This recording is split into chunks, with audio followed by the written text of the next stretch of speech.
বিসমিল্লাহির রহমানির রহিম। আসসালামু আলাইকুম ওয়া রাহমাতুল্লাহ। কখনো কি এমন হয়েছে চারপাশে সবাই আছে, তাও নিজেকে একা মনে হয়? তুমি আল্লাহর কাছে কাঁদছো, চিৎকার করে দোয়া করছো, কিন্তু কোনো সাড়া নেই। মনটা তখন বলে ওঠে, হয়তো আল্লাহ রাগ করেছেন, হয়তো তিনি আর শুনেন না। কিন্তু বন্ধুরা, জানো কি, অনেক সময় আল্লাহ তোমার জীবন থেকে সব কিছু সরিয়ে দেন, শুধু যেন তুমি তাকেই দেখতে পাও। আর যখন তিনি তোমাকে কিছু ফেরত দেন, সেটা শুধু একটা উপহার না, সেটা তার ভালোবাসার এক অপূর্ব চিহ্ন। প্রিয় দর্শক, আজকের ভিডিওতে আমরা জানব, আল্লাহ যখন কষ্টের পর সুখ দেন, তখন তার পক্ষ থেকে 7টি চিহ্ন বা নিদর্শন দেখা দেয়, যেগুলো হয়তো তুমি আগে দেখেছো কিন্তু বুঝতে পারোনি। 7 নাম্বারটি জানলে হয়তো তুমি নিজেও থেমে যাবে, আর তোমার চোখে অজোরে কান্না চলে আসবে, কারণ সেটি এমন এক সত্য যা শুধু হৃদয়ে লাগে না, আত্মা পর্যন্ত কাঁপিয়ে দেয়।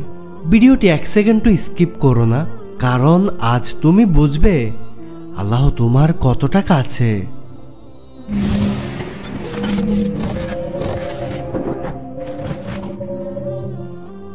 1 নাম্বার, তোমার অন্তর হালকা লাগা শুরু করে। অনেক সময় জীবন যখন শুধু কষ্টে পরিপূর্ণ মনে হয়, তখন একদিন হঠাৎ অদ্ভুত এক প্রশান্তি তোমার অন্তরে চলে আসে। হয়তো তখন কিছুই পরিবর্তন হয়নি, কিন্তু তুমি যেন ভেতরে ভেতরে এক ধরনের হালকা অনুভব করো। মনে হয় আকাশের ভারটা যেন কিছুটা কমে গেছে। এটা কোনো দুনিয়ার প্রাপ্তি নয়, এটা আল্লাহর পক্ষ থেকে আসা সাকিনা, এক ধরনের প্রশান্তি যা শুধু তিনি দান করেন।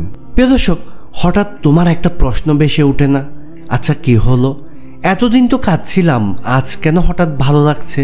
এটা হলো আল্লাহ তোমার দোয়া কবুল করেছেন, কিন্তু তার সময় মতো, আর সেই সময় তিনি তোমাকে আশীর্বাদ দিচ্ছেন। আল্লাহ আমাদের হৃদয়ে এই সাকিনা রাখেন, যাতে আমরা বুঝতে পারি এটাই তার দয়া, তার বরকত।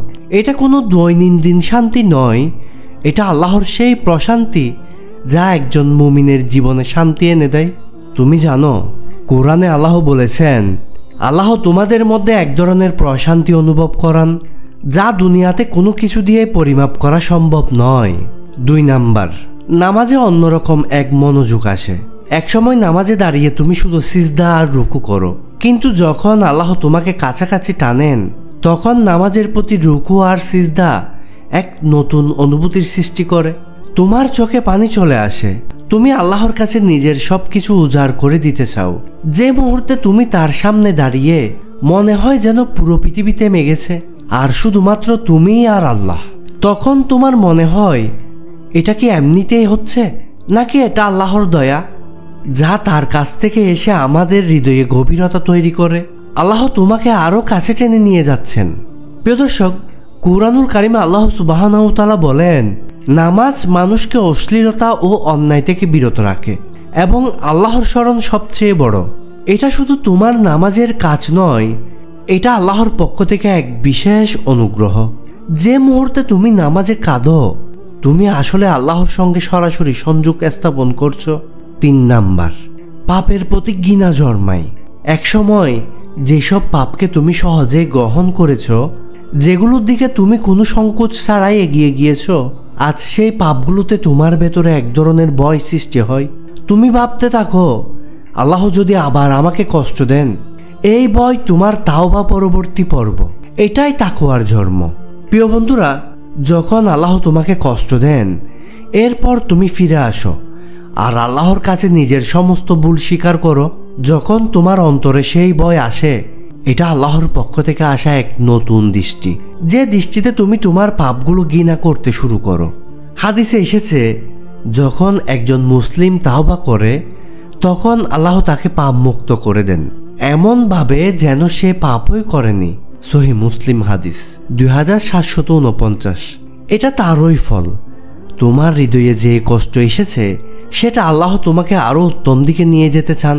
আল্লাহর কাছে যদি তুমি সত্যিকারের তাওবা করো, তবে তোমার অন্তরে সেই ঘৃণা জন্মাবে যা তোমাকে সৎ পথে পরিচালিত করবে। 4 নাম্বার, নতুন দরজা খুলতে শুরু করে। তুমি যদি কোনো কিছু শুরু করতে চাও, চাকরি খুঁজছো, ব্যবসা শুরু করতে চাও, অথবা সম্পর্কের মাঝে নতুন শুরু চাও, হঠাৎ একদিন এমন কিছু ঘটে যা তুমি ভাবতেও পারোনি। আজ তুমি যেখানে দাঁড়িয়ে আছো সেখান থেকে কিছুটা অদৃশ্য পরিবর্তন ঘটে, মনে হয় একটি নতুন দরজা খুলে গেছে। তবে এই দরজা খোলার পেছনে যে সত্তা কাজ করছে তা শুধু সাধারণ কোনো কাকতালীয় ঘটনা নয়, এটা রিজিক, আল্লাহর পক্ষ থেকে তোমার জীবনে এক নতুন সুযোগের সূচনা। আল্লাহ যখন তোমার প্রতি দয়া দেখান তখন তুমি সেই রিজিক পাচ্ছ, তোমার পরিশ্রমের ফল, কিন্তু এটা সত্যিকার অর্থে আল্লাহরই দান। কুরআনুল কারিমে আল্লাহ সুবহানাহু ওয়া তাআলা বলেন, যে আল্লাহকে ভয় করবে আল্লাহ তাকে সব সমস্যা থেকে বের করে দেবেন এবং তাকে এমন জায়গা থেকে রিজিক দেবেন যা সে কখনো আশা করেনি। এটা কেবলই খোলামেলা সুযোগ নয়, এটা আল্লাহর রহমতের এক গভীর নিদর্শন যা তিনি তোমার জন্য প্রেরণ করেছেন। প্রিয় বন্ধুরা, এই নতুন দরজা খোলার মাঝেও আল্লাহ তোমাকে আরেকটি বিষয় দিয়ে পরীক্ষা নিতে পারেন, আর এই পরীক্ষা তোমার জন্য এক নতুন রহস্য নিয়ে আসবে। 5 নাম্বার, ছোট ছোট পরীক্ষা ফিরে আসে কিন্তু তুমি ভয় পাও না। আমরা যখন একটু সুখে থাকি তখন আল্লাহ আবার ছোট ছোট পরীক্ষার মাধ্যমে আমাদের পরীক্ষা নেন। হয়তো কোনো অজানা ঝামেলা, কোনো চ্যালেঞ্জ, এগুলো আবার ফিরে আসে, কিন্তু এবার তোমার মধ্যে আগের মতো ভয় নেই, তোমার হৃদয়ে কোনো বিচলন নেই। কেন? কারণ তুমি জানো প্রতিটি পরীক্ষার পরেই তো আল্লাহ তোমাকে উচ্চতর পর্যায়ে নিয়ে যাবেন।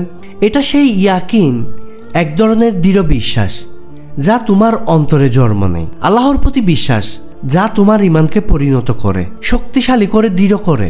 এটাই আল্লাহর রহমত। যখন তুমি পরীক্ষার পরেও আল্লাহর উপর বিশ্বাস রাখো তখন তোমার জন্য সবকিছু সহজ হয়ে আসে। কোরআনে আল্লাহ বলেন, আল্লাহ কাউকে তার সামর্থ্যের বাইরে কোনো কাজ চাপিয়ে দেন না। তুমি জানো প্রতিটি পরীক্ষায় আল্লাহ তোমাকে প্রমোশন দেওয়ার জন্য দিচ্ছেন, যাতে তুমি আরো শক্তিশালী হতে পারো, আরো পরিপূর্ণ হতে পারো। 6 নাম্বার, হঠাৎ তুমি এমন কিছু মানুষের সঙ্গ পাও যারা তোমার ঈমানকে আরো শক্তিশালী করে তোলে। তারা তোমাকে আল্লাহর কথা স্মরণ করায়, তোমাকে নামাজের জন্য আহ্বান করে, কোরআনের আয়াত পাঠ করে তোমার হৃদয়কে শান্তি দেয়। এমন মানুষটা কোথা থেকে আসলো তুমি কি কখনো ভেবেছ? তোমার বন্ধুর তালিকায় এমন একজন কিভাবে ঢুকে পড়লো যে তোমাকে বলছে চলো একসাথে নামাজে যাই। সে আসলে তোমার জন্য গাইডেড অ্যাপ। তোমার জীবনেই তখন এই নতুন মানুষরা আসেন, তারা আল্লাহর পক্ষ থেকে তোমার জীবনে রহমত। কোরআনে আল্লাহ বলেন, সৎ বন্ধু আপনার হৃদয়ে ভালো প্রভাব ফেলে। এটাই আল্লাহর পরিকল্পনা। তুমি যখন তার পথে চলতে শুরু করো তখন আল্লাহ এমন মানুষদের পাঠান যারা তোমাকে আরো ভালো পথে পরিচালিত করবেন। তারা তোমাকে আল্লাহর স্মরণে রাখবে আর তোমার জীবন সত্যিকার অর্থে বদলে যাবে। 7 নাম্বার, সবচেয়ে গুরুত্বপূর্ণ, তুমি একদম নির্ভর করা শিখে ফেলো। এটাই সবচেয়ে বড় লক্ষণ। তুমি এখন আর দুনিয়ার কোনো কিছুর উপর নির্ভর করো না। সবকিছু বদলাচ্ছে, ব্যাংক ব্যালেন্স, মানুষের ভালোবাসা, চাকরি, সম্পর্ক, কিছুই স্থায়ী নয়। কিন্তু এখন তুমি বুঝে গেছো শুধু আল্লাহই যথেষ্ট। যখন তিনি তোমাকে চান তখন তুমি জানো অন্য কিছুই তোমার জীবনে সত্যিকার অর্থে প্রয়োজন নয়। তুমি ভাবো এতদিন কেন জানি না বুঝেছিলাম। এখন তুমি উপলব্ধি করেছো আল্লাহ ছাড়া কিছুই স্থায়ী নয়। যত বড়ই কিছু হোক না কেন, কিছুই হারাই না যদি আল্লাহ তোমার সাথে থাকেন। এই বিশ্বাসই হলো তাওয়াক্কুল, আল্লাহর উপর পূর্ণ নির্ভরশীলতা, যা তোমার হৃদয়ে এক বিশেষ শান্তি নিয়ে আসে। এটা কোনো সাধারণ শান্তি নয়, এটা সেই শান্তি যেটা অর্থ দিয়ে কেনা যায় না, যেটা কোনো মানুষ দিতে পারে না। এই শান্তির নাম তাওয়াক্কুল। তুমি জানো কোরআনে আল্লাহ বলেন, যে আল্লাহর উপর তাওয়াক্কুল করে তার জন্য আল্লাহই যথেষ্ট। তুমি আর কোনো কিছু নিয়ে দুশ্চিন্তা করো না, কারণ তুমি জানো যত বড়ই সংকট আসুক না কেন, আল্লাহ যদি তোমার পাশে থাকেন তো কিছুই হারানোর নেই। তুমি তার কাছে আস্থা রাখো আর তিনি তোমাকে পথ দেখান। প্রিয় দর্শক, এখানে একটা প্রশ্ন, তুমি কি কখনো অনুভব করেছো সেই শান্তি যখন আল্লাহর উপর পুরোপুরি নির্ভর করতে পারো? যখন তুমি জানো এখন আর কোনো কিছুই তোমার জন্য ভয় নয়, শুধু আল্লাহই যথেষ্ট। এটা সেই অবস্থান যেখানে তুমি বিশ্বাস করতে শিখে গেছো আল্লাহর পরিকল্পনা সেরা। তুমি তাকে সঠিকভাবে তাওয়াক্কুল করতে শিখেছো। এটাই সেই অবস্থান। তখন আর কখনোই তুমি একা অনুভব করবে না। প্রিয় দর্শক, এই 7টি নিদর্শন আল্লাহর পক্ষ থেকে এমন এক মেসেজ যেটা বুঝে গেলে তুমি আর কখনো নিজের কষ্ট নিয়ে অভিযোগ করবে না। হয়তো আজ তুমি অন্ধকারে আছো, একা আছো, ভেঙে পড়েছো, কিন্তু মনে রেখো, আল্লাহ যাকে ভালোবাসেন তাকে গড়েন কষ্ট দিয়ে, কারণ কঠিন সময়ে তুমি সবচেয়ে বেশি কাছাকাছি হও আল্লাহর। কোরআনে আল্লাহ বলেন, নিশ্চয় কষ্টের সাথে স্বস্তি রয়েছে। একবার নয়, আল্লাহ এই আয়াত 2 বার বলেছেন, কারণ তিনি জানেন কষ্টে থাকা মানুষ কে শুনতে চায়। তাই তুমি যদি এই 7টি লক্ষণের যে কোনো একটি নিজের জীবনে দেখতে পাও, তাহলে বুঝে নাও আল্লাহ তোমার দিকে ফিরেছেন। প্রিয় দর্শক, এই ভিডিও যদি তোমার হৃদয় ছুঁয়ে যায়, তাহলে কমেন্টে বলো তুমি কোন লক্ষণটি সবচেয়ে বেশি অনুভব করেছ, এবং বন্ধুদের সঙ্গে শেয়ার করো। কারণ হোক না তারা আজ দুঃখে ডুবে আছে, হয়তো এই ভিডিও তাদের আলোর পথ দেখাবে। আর সাবস্ক্রাইব করতে ভুলে যেও না, কারণ আমরা এমনই হৃদয় ছোঁয়া ইসলামিক গল্প নিয়ে আসছি প্রতি সপ্তাহে। আল্লাহ তোমাকে খুশি রাখেন। আসসালামু আলাইকুম ওয়া রাহমাতুল্লাহ।